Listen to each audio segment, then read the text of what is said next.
Si Charo Santos Concio sa MMK, sa DZMM at DZMM Teleradio. Catholic Mass Media Awards Hall of Fame awardee at 20th KBP Golden Dove Awards Best Radio Drama Program. Maalaala mo kaya sa DZMM? Manang, halika kayo, lumapit kayo sa akin. Tulungan niyo ako tumayo. Gusto ko makalakad. Hindi pwedeng ganito. Hindi pwedeng ganito na lang ako habang panahon. Ay, sige po, sir. Halika ho kayo. Aalalayan ko po kayo, sir. Aray ko. Parang hindi ko yata kaya, Manang. Sige, sir. Kaya niyo ho yan. Sige pa ho. Ay, nako, bumagsak ang kabayo. Ay, nako. Ay, sorry ho, sir. Sorry. Napakinggan ninyo ang isang tagpo sa kwentong inyong susubaybayan sa linggong ito. At ngayon, si Miss Charo Santos.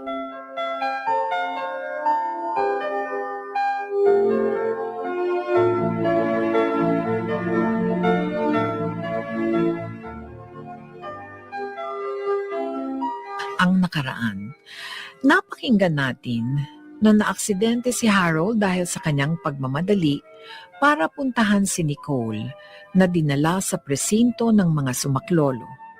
Nagtangka raw magpakamatay ang dalaga. Nalumpo si Harold dahil sa aksidenteng iyon. Nanlamig na ito kay Janelle mula noon. Ayaw sumuko ni Janelle. Ibig pa rin niyang magpatuloy ang relasyon nila ng binata. Ngunit ipinagtatabuyan siya nito at ipinagsisigawang wala na itong silbi. Dito natin idugtong ang mga pangyayari sa tampok nating kasaysayan sa linggong ito na pinamagatan nating ritual dito sa Maalaala Mo Kaya sa DZMM. Charo, sumugat ng malalim sa kalooban ko at sa pride ko ang masasakit na salitang natanggap ko mula kay Harold. Bihirang babae siguro ang makakatanggap ng ganoong mga pagtataboy. Ngunit gaano mo man kamahal ang isang tao, ano ang gagawin mo kung talagang ayaw na niya sa'yo?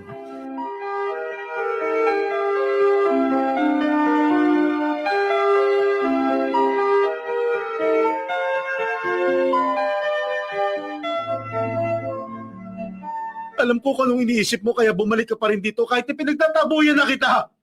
Naawa ka sa akin. Hindi ko kailangan ng awa mo kaya umalis ka na! Oo! Tama ka. Naaawa nga ako sa'yo, Harold. Pero hindi awa lang ang nagtutulak sa akin na gawin to. Hindi awa lang ang dahilan kung bakit natitiis kong masasakit na salita mo. Mahal kita. Yun ang dahilan. Dahil kung awa lang to, matagal ko nang sinunod sinasabi ng ibang tao na kalimutan na kita. Pero bakit nandito pa rin ako? Bakit nagmamakaawa pa rin ako hayaan mong damayan kita? Bakit? Ano ba sa akala mo? Bakit ko ginagawa to? Wala na akong silbi! Kung lagi mong iisipin na wala kang silbi, habang buhay ka na nga mawawalan ng silbi. Hindi kanya ng pagkakakilala ko sa'yo. Kahit ano pang sabihin mo, Janelle, hindi na magbabagong isip ko. Kumakalas na ako sa relasyon natin dahil hindi na kita kailangan. Hindi raw ganun kalubhang lagay mo. Nasa determinasyon mo raw nakasalalay ang muling pagkakaroon mo ng kakayahang makalakad. Umalis ka na! Umalis ka na! Yan ba talaga ang gusto mo? Oo, yun ang gusto ko! Sige! Ikaw ang bahala. Gusto sana kitang ipaglaban. Pero ikaw nang sumusuko. Kaya wala na akong magagawa. Diyan ka na!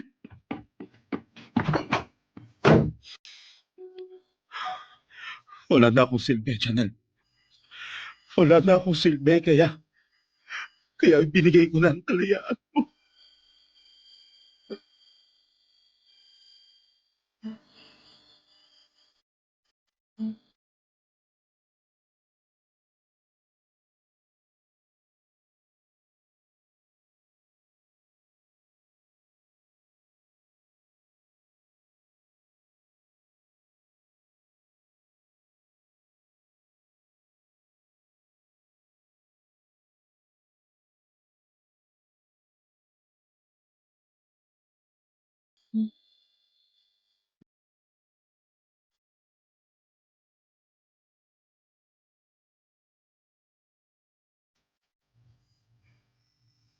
Harold, kung akong tatanungin mo, hindi tama na lagi mong pinagtatabuyan si Janelle. Tama lang yun, Dave. Para makahanap siya ng iba. Pero mahal ka niya. Gusto ka niyang damayan. Ganun naman talaga ang relasyon, di ba? Pag nagmamahal tayo, gusto nating ipaglaban. Ay, ako, magsasayang lang siya ng panahon sa akin. Bago ako pumunta dito, nagkita kami ni Janelle. Tinawagan niya ako at nagkita kami sa isang restaurant. Mugtong-mugtong mata niya, pare. Makakalimutan din niya ako. Paano kung hindi? Walang sugat na hindi gumagaling, Dave. Nasaktan mo siya ngayon. Alam ko darating ang araw na makakalimutan din niya ako. Tapos may mamimit siyang ibang lalaki. May love uli siya. Kung yan ang paniniwala mo, bahala ka. Siya nga pala, pare. Pag medyo malawag ang schedule mo, pwede mo bang bisitahin uli si Nicole? Okay, sige. Gagawin ko yan. Ano ba itong nangyayari sa pamilya namin, pare? Maaga na kaming iniwan ng mami namin. Tapos napatay naman si daddy. At ngayon ito ko. Isang lumpo. At si Nicole nasa mental hospital. Bakit pinarurusahan kami ng ganito? Bakit?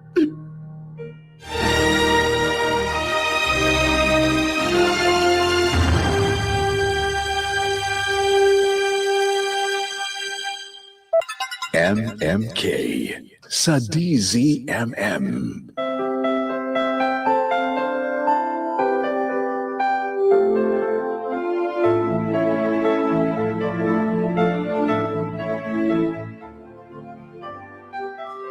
Charo, kahit palalabis tayong nagmamahal, ay dumarating din ang pagkakataong nauubos ang ating pasensya. Iyon ang nangyari nang huli kong dalawin sa bahay nila si Harold. Pero pagkatapos noon ay lihim ko ring pinagsisihan na pinatulan ko ang pagiging hopeless ng nobyo ko.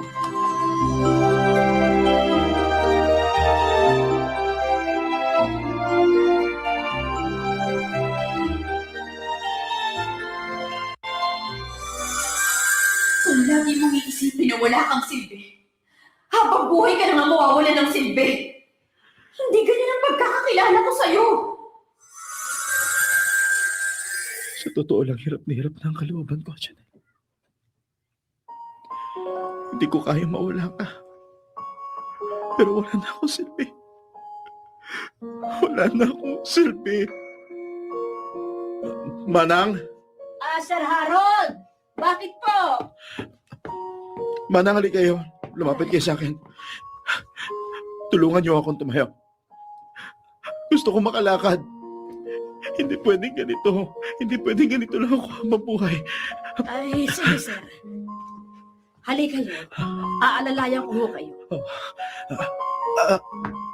Rico, parang hindi ko yata kaya, Manang. Sige sir. Kaya niyo ho yan. Sige pa ho. Ay, naku, bumagsak ang kabayo. Ay, naku. Ay, sorry ho, sir. Oh, ay, sorry ho. Manang, tulungan niyo ako. Tatayo ako. Gusto kong tumayo. Tulungan niyo ako. Ay, sir. Baka ho bumagsak kayo uli. Ganun naman po talaga, di ba? Pag bumagsak, dapat tumatayo ulit. Hindi ako magsasawa sumubok. Kahit na paulit-ulit akong bumagsak. Sige na po, tulungan niyo ako. Gusto kong tumayo. Sige ho. Kumapit kayo sa akin.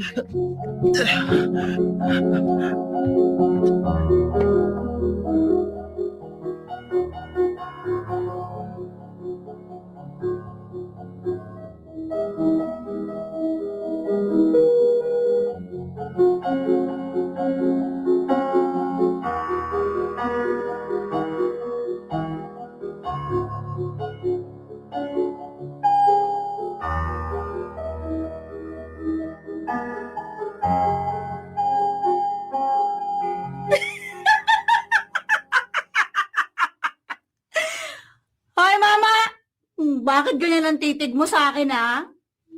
Tapos mga anak. Huwag kang tatanggi. Gusto mo ako na. Ay. Naiya ka pa. Huwag ka nang maiya. Uminin mo lang, nagagandahan ka sa akin. Wala pa rin pagbabagong mental na kalagayan ni Nicole. Paano ko ito ibabalita sa kaibigan ko? Lalong malulungkot si Harold pag nalaman niya. Parang lalong lumalala ang kalagayan ng kanyang kapatid.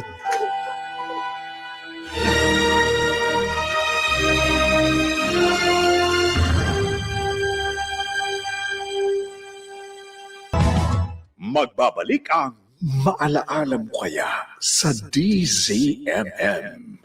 Maalaala Mo Kaya sa DZMM at DZMM Teleradyo.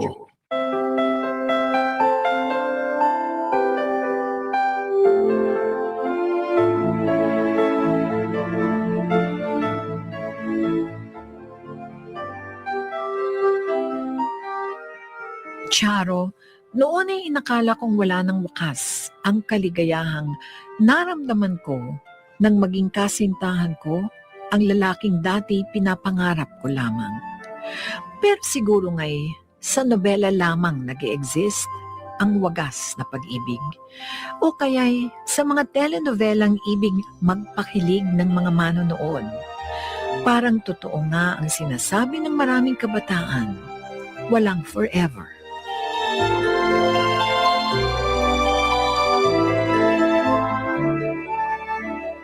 Dumaan sa parlor ko ang tita mo, Janelle.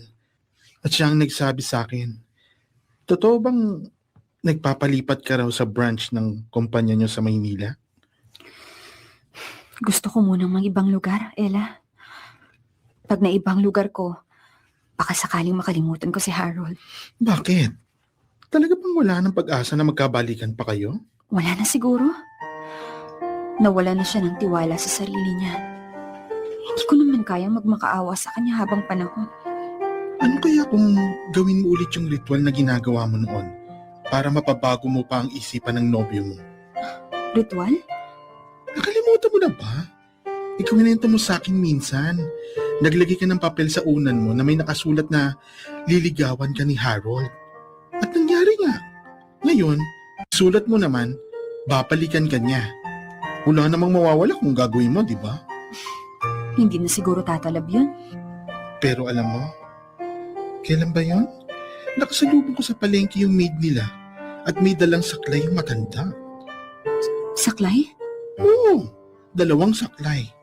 Ano sa palagay mo? Hindi kaya para yun sa nobyo mo?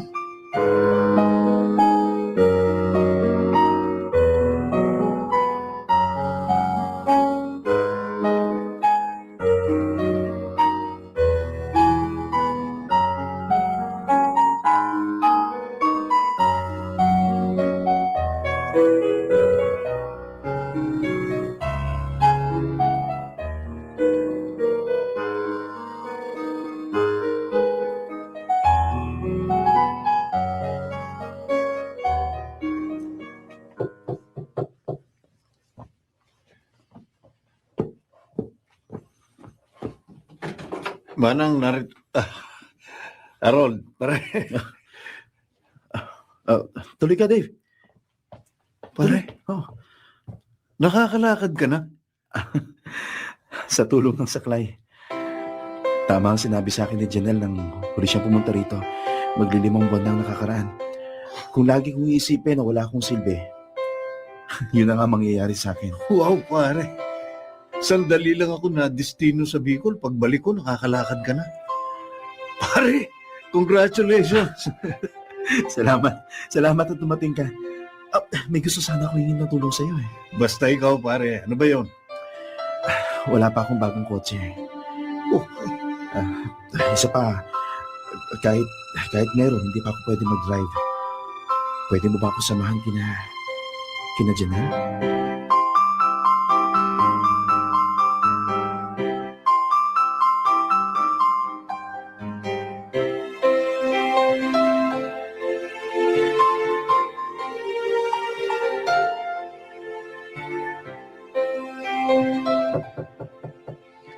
Sandali lang.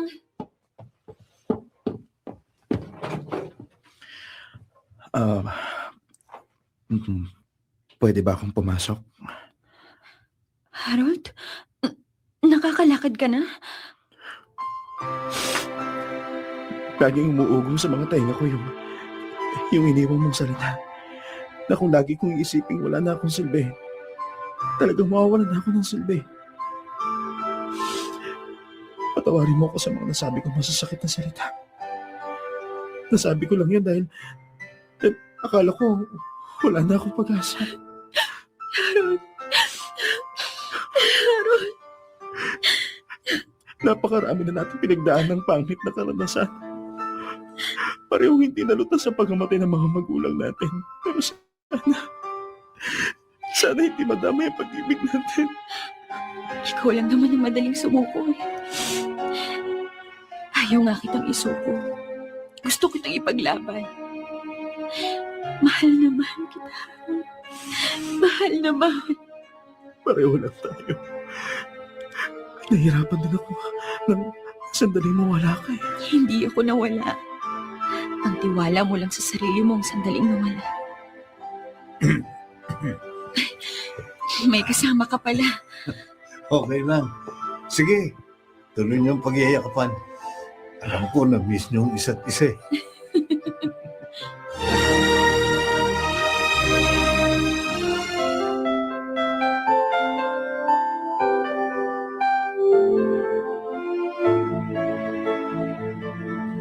Charo, halos kalahating taon pa uli ang lumipas bago bumalik ang normal na paglalakad ni Harold.